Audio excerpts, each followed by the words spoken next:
Steve jobs कौन थे? Steven Paul jobs एक अमेरिकन आविष्कारक, इन्वेंटर, डिजाइनर और उद्यमी एंटरप्रेन्योर थे जो एप्पल कंप्यूटर के मुख्य कार्यकारी, चीफ एग्जीक्यूटिव, सह-संस्थापक, को-फाउंडर और अध्यक्ष, चेयरमैन भी थे। एप्पल के क्रांतिकारी उत्पादों, प्रोडक्ट्स को जैसे कि आईफोन, आईपैड और आईपॉड, जिनको आज की आधुनिक तकनीक में टॉप में देखा जाता है। स्टीव जॉब्स के माता-पिता और अडॉप्शन। स्टीव जॉब्स का जन्म 24 फरवरी 1955 को सैन फ्रांसिस्को, कैलिफोर्निया में हुआ था। उनको जन्म अब्दुल फत्ता और जोआन कैरोल ने दिया था, जो उस समय शादीशुदा नहीं थे। इसलिए उन्होंने जॉब्स को अडॉप्शन के लिए दे दिया था। एक वर्किंग क्लास कपल, पॉल और क्लारा जॉब्स ने उन्हें अडॉप्ट कर लिया और जॉब्स वही कैलिफोर्निया में उनके साथ बड़े हुए। क्लारा एक अकाउंटेंट थी और पॉल एक कोस्ट गार्ड थे। जॉब के पिता अब्दुल फत्ता एक सीरियन राजनीतिक विज्ञान प्रोफेसर थे। उनकी मां जोआन कैरोल एक स्पीच थेरेपिस्ट थी। जॉब्स के गोद लेने के थोड़े समय बाद ही उनके जैविक, बायोलॉजिकल माता पिता ने शादी कर ली थी। स्टीव जॉब्स को 27 साल की उम्र तक भी अपने बायोलॉजिकल माता पिता के बारे में जानकारी नहीं थी। जॉब्स का बचपन। जॉब्स और उनके पिता पॉल उनके परिवार गराज में इलेक्ट्रॉनिक्स बहुत काम करते थे। पॉल ने ही जॉब्स को सिखाया कि इलेक्ट्रॉनिक्स के पुर्जों को कैसे तोड़ा और जोड़ा जाता है। ये जॉब्स की वो हॉबी बन गई जिसने उनको बचपन में ही इस फील्ड में कॉन्फिडेंस दे दिया। जॉब्स अपनी एक बहन के साथ बड़े हुए जिसका नाम पैटी था। पॉल जॉब्स एक मशीनिस्ट थे और गाड़ियों को ठीक करना उनकी हॉबी थी। वो अपने अडॉप्टेड परिवार के साथ माउंटेन व्यू, कैलिफोर्निया में रहे। ये क्षेत्र जो पलो अल्टो के दक्षिण में था, इलेक्ट्रॉनिक्स के लिए एक बड़ा केंद्र, सेंटर बनता जा रहा था। इलेक्ट्रॉनिक्स में बुनियादी तत्व जैसे रेडियो, टेलीविजन, स्टेरियो और कंप्यूटर वहां बनाए जाते हैं। उस समय से लोग उस क्षेत्र को सिलिकॉन वैली के नाम से बुलाने लगे, क्योंकि इलेक्ट्रॉनिक्स में सिलिकॉन नामक पदार्थ का इस्तेमाल होता था। जॉब्स की पढ़ाई और college. Steve Jobs biography. Steve jobs हमेशा से ही बुद्धिमान और नई सोच रखने वाले इंसान थे। वो औपचारिक, फॉर्मल शिक्षा के बिल्कुल खिलाफ थे। प्राथमिक स्कूल में बोर हो जाने के कारण जॉब्स बहुत मस्ती करते थे। उनके चौथे ग्रेड में उनके शिक्षक पढ़ने के लिए उनको रिश्वत देते थे। जॉब्स पढ़ाई में अच्छे थे, इसलिए उनका स्कूल चाहता था कि वो हाई स्कूल को छोड़कर सीधा आगे की पढ़ाई करें। लेकिन जॉब्स के माता पिता ने इस बात को नहीं माना। 1972 में हाई स्कूल से ग्रेजुएट होने के बाद जॉब्स ने पोर्टलैंड रीड कॉलेज में प्रवेश लिया। सही दिशा न मिलने पर 6 महीने के अंदर ही उन्होंने अपना कॉलेज छोड़ दिया और अगले के 18 महीनों तक कोई न कोई रचनात्मक, क्रिएटिव शिक्षा लेने लगे। जॉब्स ने बाद में बताया कि कैसे उस समय में एक कोर्स करते समय उन्हें टाइपोग्राफी से प्यार हो गया। 1974 में जॉब्स ने अटारी के साथ वीडियो गेम डिजाइनर की नौकरी ज्वाइन कर ली। कुछ समय बाद उन्होंने नौकरी छोड़ दी और आध्यात्मिक, स्पिरिचुअल ज्ञान की तलाश में भारत आ गए। स्टीव वाजनियाक और स्टीव जॉब्स। जब जॉब्स ने होमस्टेड में हाई स्कूल में प्रवेश लिया था, तब वो पहली बार अपने फ्यूचर पार्टनर और एप्पल कंप्यूटर के सह-संस्थापक स्टीव वाजनियाक से मिले थे, जो उस समय बार्कली में यूनिवर्सिटी ऑफ कैलिफोर्निया से पढ़ रहे थे। जॉब्स ने ये एहसास किया कि कंप्यूटर मार्केट में बहुत बड़ा गैप था। उस समय सभी कंप्यूटर मेन फ्रेम होते थे। वो इतने बड़े होते थे कि एक कंप्यूटर से एक कमरा भर जाता था और इतने महंगे कि लोग उन्हें नहीं खरीद पाते थे। हालांकि इलेक्ट्रॉनिक्स में आगे बढ़ने का मतलब था कंप्यूटर्स का छोटा होना और साथ ही उनकी पावर का बढ़ना। Steve Jobs biography summary. Jobs और वाजनियाक ने अपने कंप्यूटर को दोबारा से डिजाइन किया ताकि लोग उन्हें खरीद पाए। 1997 में एप्पल टू मार्केट में लॉन्च हुआ, जिसकी पहले साल की बिक्री $2.7 मिलियन थी। 3 साल के अंदर कंपनी की बिक्री $200 मिलियन तक पहुंच गई। जॉब्स और वाजनियाक ने पर्सनल कंप्यूटर की बिल्कुल एक नई बाजार खोल दी। पर्सनल कंप्यूटर में इंफॉर्मेशन प्रोसेस करने का एक बिल्कुल नया तरीका शुरू किया। 1980 में पर्सनल कंप्यूटर का बोलबाला था। एप्पल कंपनी को लगातार अपने उत्पादों को आगे रखने के लिए फोर्स किया जाता था, क्योंकि बाजार में प्रतियोगिता के लिए बहुत सी कंपनीज आ गई थी। एप्पल ने एप्पल 3 लॉन्च किया, लेकिन इस नए मॉडल को तकनीकी और विपणन, मार्केटिंग समस्याओं का सामना करना पड़ा। इस उत्पाद को बाजार से वापस ले लिया गया और इस पर दोबारा काम करके दोबारा लॉन्च किया गया। जॉब्स हमेशा से एप्पल की मार्केटिंग फोर्स के पीछे रहे। 1983 के शुरुआत में लीसा को लॉन्च किया गया। ये उन लोगों के लिए लॉन्च किया गया था जिनको कंप्यूटर्स की बहुत कम ज्ञान थी। ये ज्यादा नहीं बिक सकी क्योंकि इसकी कीमत पर्सनल कंप्यूटर से भी ज्यादा थी। एप्पल की सबसे बड़ी प्रतियोगिता कंपनी थी इंटरनेशनल बिजनेस मशीन, जिसको IBM के नाम से भी जाना जाता है।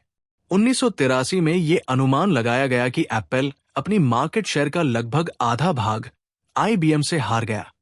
2007 में PC वर्ल्ड के साथ अपने इंटरव्यू में वाजनियाक ने बताया कि कैसे उनकी और जॉब्स की दोस्ती इतनी ज्यादा जमी। उनका कहना था कि हम दोनों को इलेक्ट्रॉनिक्स और डिजिटल चिप्स बहुत पसंद थे। बहुत से लोगों को उस समय में यह भी नहीं पता था कि चिप्स क्या है, वो कैसे काम करते हैं और वो क्या कर सकते हैं। मैंने बहुत से कंप्यूटर्स बनाए, इसलिए मैं इलेक्ट्रॉनिक्स और कंप्यूटर डिजाइन में उससे बहुत आगे था, लेकिन हमारे हित बहुत मिलते जुलते थे। दुनिया में चीजों को लेकर हम दोनों का ही विचार बहुत स्वतंत्र रवैया वाला था। एप्पल कंप्यूटर को शुरू करना और उसको छोड़ना। Steve Jobs biography Hindi. 1976 में जब स्टीव जॉब्स सिर्फ 21 साल के थे, उन्होंने और वाजनियाक ने जॉब्स के फैमिली गराज में एप्पल कंप्यूटर की शुरुआत की थी। इसकी शुरुआत ने अपनी वॉल्क्सवैगन बस बेचकर और वाजनियाक ने अपने साइंटिफिक कैलकुलेटर को बेचकर की थी। जॉब्स और वाजनियाक को कंप्यूटर उद्योग में एप्पल के जरिए क्रांति लाने वाला समझा जाता है, जिन्होंने मशीन को छोटा, सस्ता और आविष्कार करके रोजमर्रा की जिंदगी को आसान बनाया। 1980 में एप्पल कंप्यूटर एक सार्वजनिक रूप से काम करने वाली कंपनी बन गई, जिसकी मार्केट वैल्यू लगभग $1.2 बिलियन थी। मचिंतोश। 1984 में एप्पल ने एक क्रांतिकारी प्रोडक्ट लॉन्च किया जिसका नाम था मचिंतोश। इसके डिस्प्ले में छोटे छोटे तस्वीरें थी जिसको आइकॉन्स कहते थे। इस कंप्यूटर को इस्तेमाल करने के लिए इस्तेमाल करने वाले को आइकन पर पॉइंट करके एक छोटे डिवाइस से बटन दबाना होता था जिसको माउस कहते थे। इस प्रक्रिया ने मचिंतोश का इस्तेमाल करना बहुत आसान कर दिया। फिर भी मचिंतोश मार्केट में बहुत ज्यादा कमाई नहीं कर पाया। इसमें दूसरे पर्सनल कंप्यूटर्स की तरह फीचर्स नहीं थे, जैसे कि उच्च गुणवत्ता वाला प्रिंटर है। मैसिंटोश की असफलता ने जॉब्स के एप्पल में पतन, डाउनफॉल होने का सिग्नल दे दिया। जॉब्स ने 1985 में कंपनी से इस्तीफा दे दिया, लेकिन वो तब भी बोर्ड ऑफ डायरेक्टर्स की कुर्सी पर बने रहे। जॉब्स ने अपने कुछ पुराने कर्मचारी को काम पर रखा एक नई कंपनी शुरू करने के लिए जिसका नाम था नेक्स्ट। 1988 के अंत में नेक्स्ट कंप्यूटर सैन फ्रांसिस्को के एक बहुत बड़े इवेंट में लॉन्च किया गया, जिसका मुख्य टारगेट था एजुकेशन मार्केट। इसकी शुरुआती रिएक्शन बहुत अच्छे आए। ये उत्पाद बहुत आसानी से इस्तेमाल किया जाने वाला उत्पाद था। इसकी प्रोसेसिंग गति काफी तेज थी, ग्राफिक प्रदर्शन कमाल के थे और बहुत ही बढ़िया साउंड सिस्टम था। यह बहुत महंगा था। इसकी ब्लैक एंड व्हाइट स्क्रीन थी। इसको दूसरे कंप्यूटर से लिंक नहीं किया जा सकता था और ना ही इसमें कॉमन सॉफ्टवेयर चलाए जा सकते थे। कंपनी ने अपने स्पेशलाइज्ड ऑपरेटिंग सिस्टम को मेन स्ट्रीम अमेरिका में बेचने की कोशिश की, लेकिन एप्पल ने 1996 में $429 मिलियन में इस कंपनी को खरीद लिया। नेक्स्ट और एप्पल। 1996 दिसंबर में जब एप्पल ने नेक्स्ट सॉफ्टवेयर को खरीद लिया, तब जॉब्स ने एप्पल दोबारा ज्वाइन की CEO के पार्ट टाइम कंसल्टेंट के रूप में। उसके अगले साल एप्पल ने अपनी प्रतियोगिता कंपनी माइक्रोसॉफ्ट के साथ पार्टनरशिप कर ली। न्यूयॉर्क टाइम्स के अनुसार इन दोनों कंपनी में सेल्स और टेक्नोलॉजी में मोर्चे पर आपस में एक दूसरे को सहयोग देने में सहमत हो गए। अगले 6 सालों में एप्पल ने बहुत से नए उत्पाद और मार्केटिंग रणनीतियां लॉन्च की।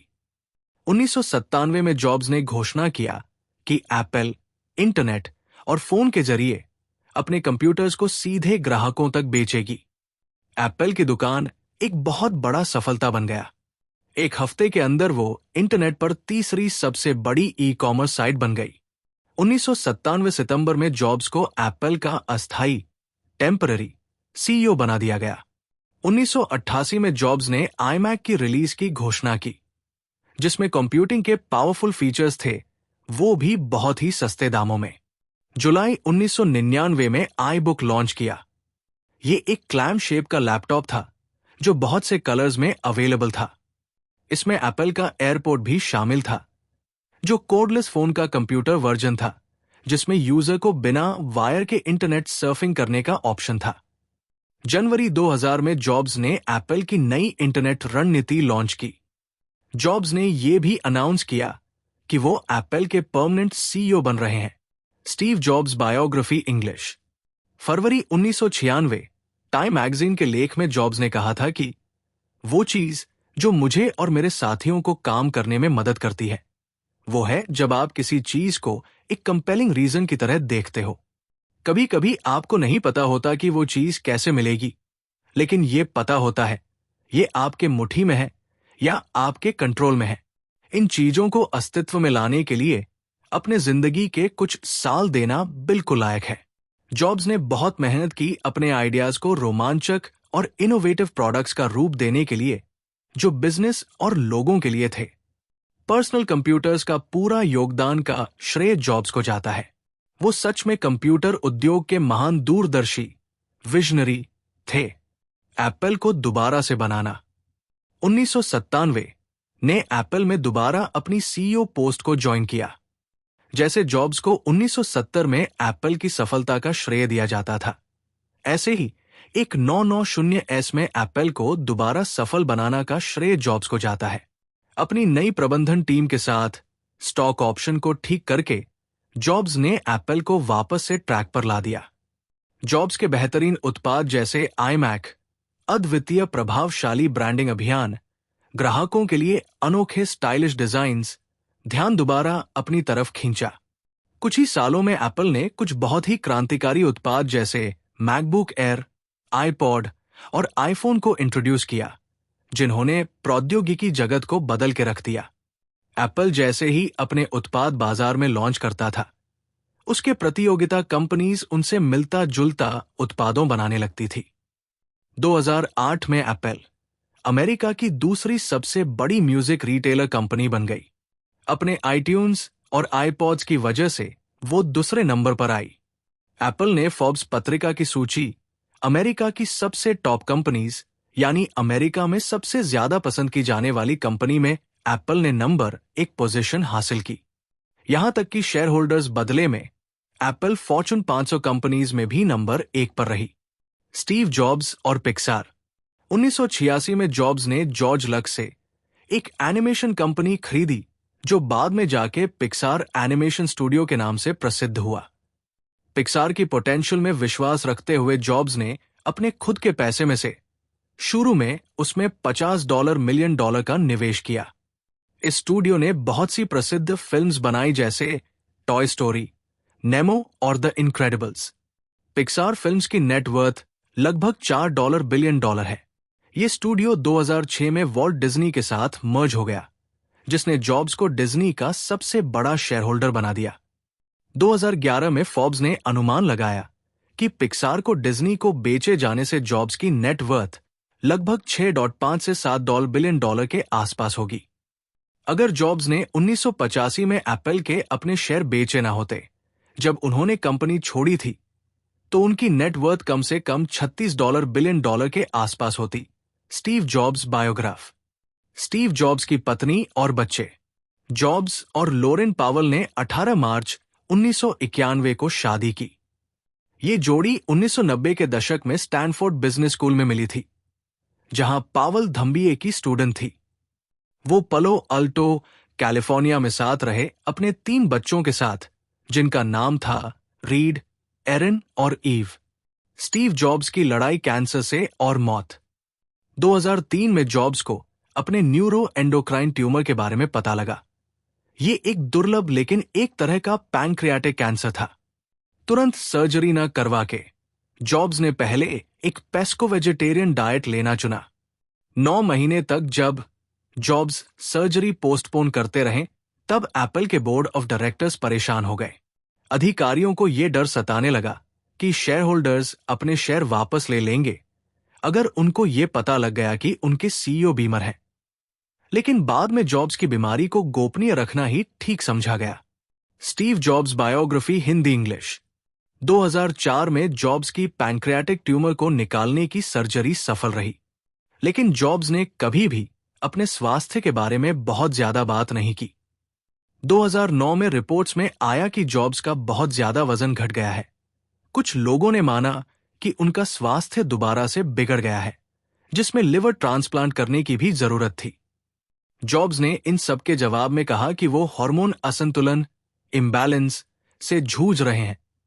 कुछ दिनों बाद वो 6 महीने की छुट्टियों पर चले गए। जॉब्स ने अपने एम्प्लॉइज को ईमेल मैसेज में कहा कि जितना उन्होंने सोचा था उसका कहीं ज्यादा उनके स्वास्थ्य के मुद्दे जटिल हैं। उन्होंने टिम कुक, जो एप्पल के चीफ एग्जीक्यूटिव ऑफिसर थे, उनको एप्पल के हर रोज के संचालन के लिए जिम्मेदार व्यक्ति बना दिया। 1 साल तक सुर्खियों, स्पॉटलाइट से बाहर रहने के बाद 9 सितंबर 2009 को एप्पल के एक इवेंट में जॉब्स ने एक कीनोट डिलीवर किया। WHO 2010 के आसपास सेरेमनी के मास्टर के रूप में नजर आते थे, जिसमें आईपैड की लॉन्चिंग वगैरह थी। जनवरी 2011 में जॉब्स ने ऐलान किया कि वो मेडिकल छुट्टी पर जा रहे हैं। अगस्त में उन्होंने एप्पल में सीईओ की पद से इस्तीफा दे दिया और सारा काम टिम कुक को सौंप दिया।